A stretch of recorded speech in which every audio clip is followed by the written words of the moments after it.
Even like, again, through a lot of friends growing up in southwestern Ontario, it's filled with first generation children of immigrants from Western Europe. So basically, everyone that I went to elementary school with was either Italian, Croatian, Polish, Portuguese, like everyone that came over anywhere from the 20s to the 70s.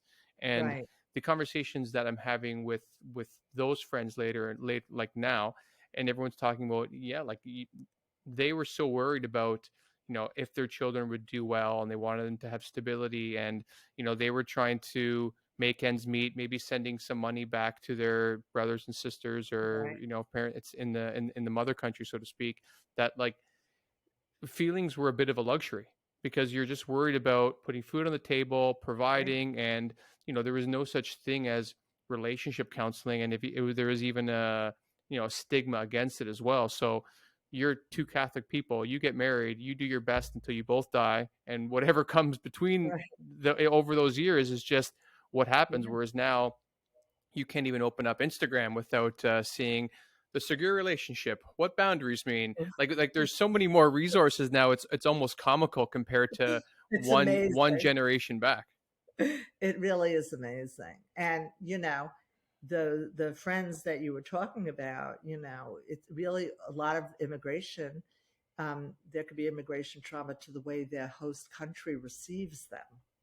So Hmm. again, remember we talked about trauma is not just what happens, because I don't know what the circumstances. Sometimes they're fleeing oppression, sometimes coming for a better life, but it's also about what happens next. So part of what happens next is how they're accepted into the Right. host Well, it's country. funny because there's even differences between even in different cities in southwestern Ontario as it came for the Italians, because there's a long-standing joke that like Italians were like black people until 1970. Like there's all this because my friend of mine, his father remembers seeing a sign in a park that said, "No blacks, no dogs, no Italians." Right. And how Italians were somehow whitewashed after the immigration. I know, I'm sure there's a documentary out there somewhere, but like Right. those things, like my friend's father brings this up often, how he was treated. So, like you said, if you're coming Right. into a new country to start a new life and you realize that you're under threat, like that's going to cause a lot of things to fire in Right. your mind for the rest Right. of your life.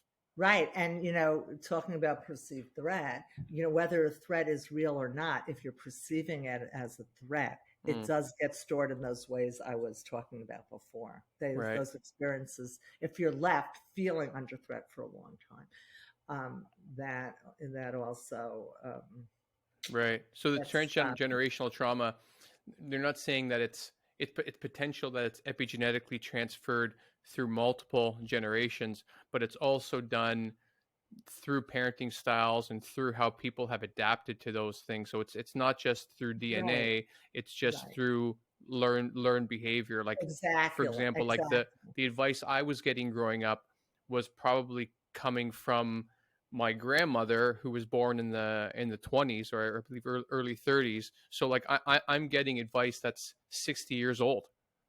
Right. So is it safe to say Right. that this is the first generation now that we have so many resources available to us Yeah. that we can Yeah. make significant changes in our own Yeah. experience in epigenetics?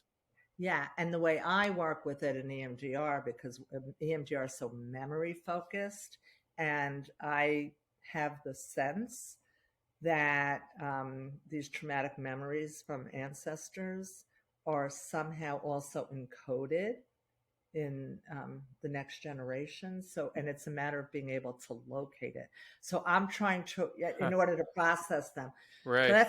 that's my hypothesis. Well, here Um, I'll do you one further. I had a friend who did MDMA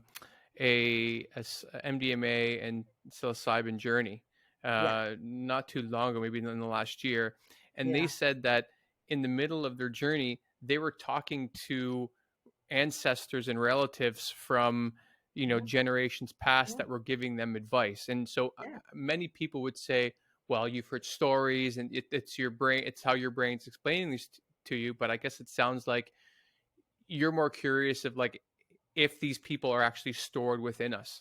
Right. If we have transgenerational trauma and stored, that we're responding to those memories of our ancestors, and Right. that what happens then is that we can't see clearly what's going on today. We're really responding to the past.